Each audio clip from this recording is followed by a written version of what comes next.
Real quick, I'm going to show you how to diagnose and replace sockets on an older Bally pinball machine. This should work for most pinball machines, but keep in mind some sockets are wired a little bit differently. So we're going to go over the operating premise of the bulbs, which should help you with diagnosing if you're not quite sure what you're doing. I'm going to show you some examples of bad sockets, and then I'm actually going to replace this socket right here, and you can watch how I do it. So the first thing we're going to go over is operating principle. If you want to fix something, you really need to know how it works. A mechanic didn't just wake up one day and go, oh, I know how to fix a car. No, you need to understand how it works to be able to diagnose it. These are very simple. There's a solenoid driver board in the back, or I'm sorry, for this one it's a lamp driver board. And all it does is it has little transistors on it, and the transistors will switch ground on and off to these. Now, if what I said to you is just wizardry, don't worry about it. It's not that big of a deal. This is run on DC power, which means positive, negative. I don't understand AC at all, so if you don't, that's fine. This wire right here is actually power. So all of these sockets have power to them constantly, but they don't have ground, so they won't illuminate. It's just an open circuit. Power runs up into the bulb and over to this tab, but there's no ground, so no ground applied, bulb doesn't light. There are more than one of these circuits on the playfield. So what I mean by the circuit, this wire and these ground straps. These aren't ground straps, I'm sorry, these are ground leads. The GI circuit will have one or two of its own, and the controlled lamps, which are any lamps that the game can turn on and off as part of gameplay, will have their own. There's usually 2 to 3 on the playfield, so you want to be careful not to cross these if you're replacing broken ones. The pop bumpers have a little bit of a different setup, but I'll talk about that at another time. With these sockets, you'll have some issues that'll happen, so let's turn this game on.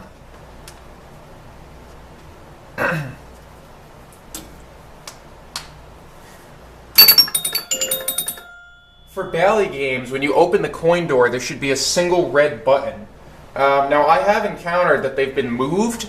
I believe I want to say it is Bally Medusa, which is a bit of a newer game. I had seen it relocated close to the tilt bob, but if you push the button once, you'll get it in the test mode.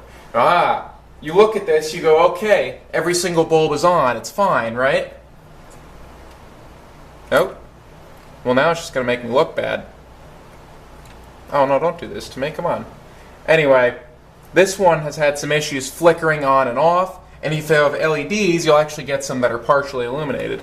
Now, the last time I looked at it, this one would turn off when you played with it. This is making me look like crap, but I assure you this socket is bad. Now, if we're going to look, turn the machine back off, at some bad sockets I have here, first thing you want to do when you're taking a game, open it up, trying to figure out what's wrong with it, visual inspection of your sockets. Sometimes it's a little easier. You see the barrel on this one's a tad loose. You see how it jumps around? It's making better contact in some places than others. In a pinch, you can just twist it and this will light up, but I guarantee you within a couple of days it's going to go back to not working. This one, a little bit more difficult. There's really nothing wrong with it. Barrel's pretty tight, tab is tight, it's not broken here, there's no obvious corrosion on it, it looks pretty much fine. Sometimes they just go bad. You know, you might be like, oh, a piece of crap. No, they're about 50 years old by now, so you got to cut them some slack. I like to say my favorite socket are the wobblers. You can look at this, you can flick it, you can touch it. When you lift the playfield, it might even make noise. Very obviously bad. You can't repair these. You just have to replace them. Now, there's a certain replacement you want to get. If you look here, this is not squared off. I have a replacement socket down here. Get it out of its bag. You can see it is square. Now, the shape does not matter, but I found that these are made of a different metal, the ones with the square edges for the most part, and it doesn't really like to interact with solder all that well. So if you can, get the one with the rounded edges. Unfortunately, none of the listings will say what the material is composed of. The type of solder you have may also matter. I actually tend to like this stuff. It's from Amazon, it's pretty cheap, flows well. You want to melt this at about like 590, 600 degrees. You don't want to overheat it though, it'll make the solder joint not last as long. Anyway, what we're going to do We're going to take this socket, swap it into this place. Very easy process. Just keep your head cool, take your time, don't rush. You're going to need a couple of tools. You're going to need a soldering iron of your choice, wire strippers, also of your choice. These are nice Blue Point ones. Even if you go to Harbor Freight, you could get them. If you're planning to continue to fix and learn about your own pinball machines, get a good soldering iron. This is called a Pine Sol. It's some little Chinese product, but I run it off a computer charger, and I'm able to adjust a bunch of stuff on it. Let me plug it in here. I cracked the thing, that's why there's a zip tie on the back. And I can go in and mess with settings and temperature and stuff like that. All I really ever touch is the temperature settings. You're going to need solder, which I already showed you. You're going to need a number 2 Phillips head driver. If it's too small, just go get the right one. Strip screws are a pain in the ass, and it's a pinball machine. I promise you it's not that urgent. And you should have, this is to clean the tip of your soldering iron. If it's filled up with just junk, it's not going to solder that well. It's not going to make a good contact. I believe these are just copper shavings. If you're really in a pinch, you can take, while the soldering iron is cold, fully cold, you can take some sandpaper and really sand it off as a temporary fix, but you should have one of these. You can get all this stuff at your local Ace Hardware, but it's going to be expensive, so buying it online is probably your best option. Alright, so your first step here, you're going to take your screwdriver, make sure you're working on the bulb that you want. You don't want to accidentally replace the wrong bulb. I actually pointed at this one a second ago. The reason this one's not having problems, because it's this bulb. So you got to just kind of keep yourself on track, make sure you don't forget. This is the one where if I twist it around, it's having problems. They can actually see this center barrel is twisting very, very easily. And there's a little bit of a corrosion buildup on the back pad here, but that's present through pretty much everything. So what you want to do here, take your Phillips head, unscrew it. Again, number 2 size. Don't use a posi drive screwdriver. A posi drive will look like a Phillips, but it'll have like little tabs in it.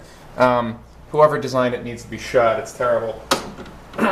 So make sure you have a number 2 Phillips driver. Now that that's off, you're going to see it's a little bit loose. I recommend leaving this on right now, this wire. So what you're going to do, you're going to take your soldering iron, plug it in. Now, mine is awesome in the fact that I can plug it in, heat it up, and it's up to temperature pretty much instantly. I love this thing. I mean, it's got some problems. I got to fix the wire. But, yeah, I didn't like having to wait 20 minutes for a soldering iron to heat up, so I got this. What you're going to do here, because you're trying to make your new solder that's composed of something else interact with the old solder, is take your iron that is already up to temperature, put a little bit of solder on the end so that it melts. It shouldn't be dripping off. If it's dripping off, either you got the wrong solder or you've got your temperature set wrong. Whoops, knocked into the camera. And you're going to hold it on the old solder that's on this common power wire right here. Ooh, I keep hitting the cameras. And you'll see it. You'll see it get a little bit shinier and change to liquid. Somebody's little fart cannon car is driving around outside. Once it's liquid, you can pull this off. Now your old socket is separated. You're going to want to take your bulb out. All you got to do is push down and twist left. It shouldn't be stuck. Sometimes they get stuck. If you got a real old bulb in there where this has corroded onto the socket, it may be stuck. Now you're going to take your new socket and you're going to screw it into place there. Again, Phillips head screwdriver. Now what you want to do is you're going to see this common power wire. You see how on every other socket it's above it. You don't want to trap it under there because you're never going to screw it down all the way. It may not be making good connection. It's just a hassle. So make sure the wire is on top of it. Sometimes when I can't get this wire to solder on, which again has to do with the material composite of the socket, I'll add a washer to this screw and kind of crimp it in there and also try to solder it. Except, look at that, I made a mistake. I forgot to put the bulb in. With these sockets, you could just bend them back a little bit, pop the bulb in, and put it back in. Oh, one more thing. Get yourself a microfiber rag or a paper towel and just go in here. Only if you have black goo. If it's clean, it doesn't matter. Just go in here, clean this out. I like to use glass cleaner. I wouldn't use anything waxy that'll leave any kind of residue.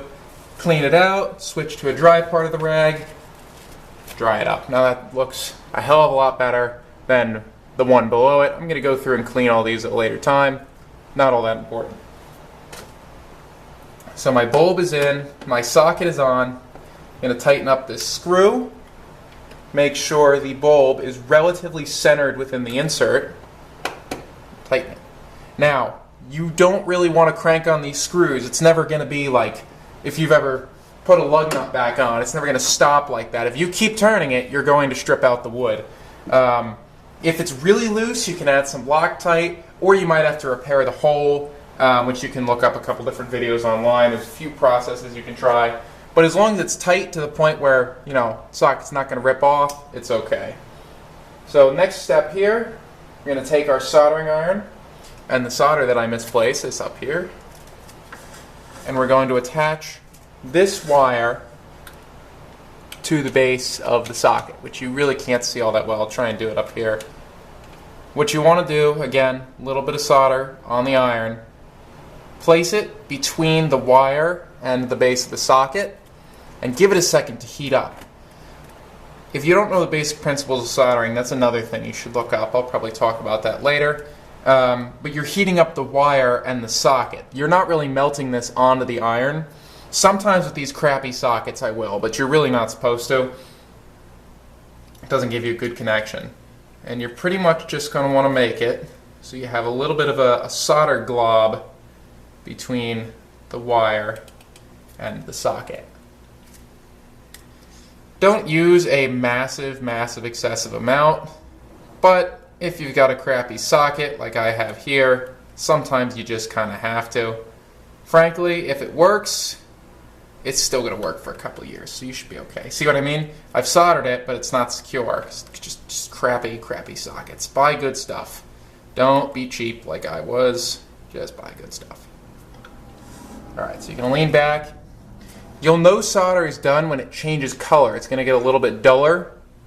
And then you can play with the socket a little bit, but that'll tell you if it's secure. I'm not going to because I know it'll break away from here. Your next step is to get out your wire strippers. Find the old bulb, old socket you left hanging here. Don't skip that part. Don't drop the wire strippers. Cut it off with the cutting section at the base of your pliers. Find the matching size. If you don't know how, I don't know, just put on your glasses, kind of take a guess. You won't hurt it if you get it wrong. You'd always cut it a little bit shorter. There's leeway with these older wires.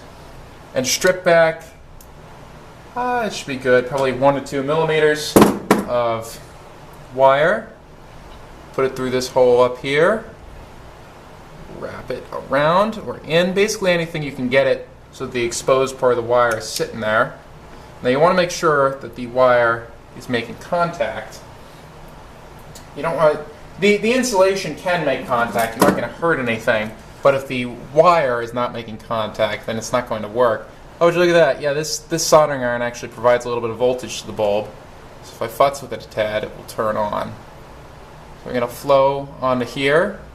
Now this part of the soldering should look pretty good. You're going to have a beautiful puddle. You'll see it'll get shiny, and then when it dries up, it's dull. Give it an extra second. Tug on it. I actually left a little bit too much out here. You can see some wire sticking here. That will work, but since I'm already here, I'm just going to pull that back out a little bit. Let that settle. Now, we're going to verify a repair, turn the game back on, and make sure that bulb is fixed. We're going to do what we did before and put it in test mode.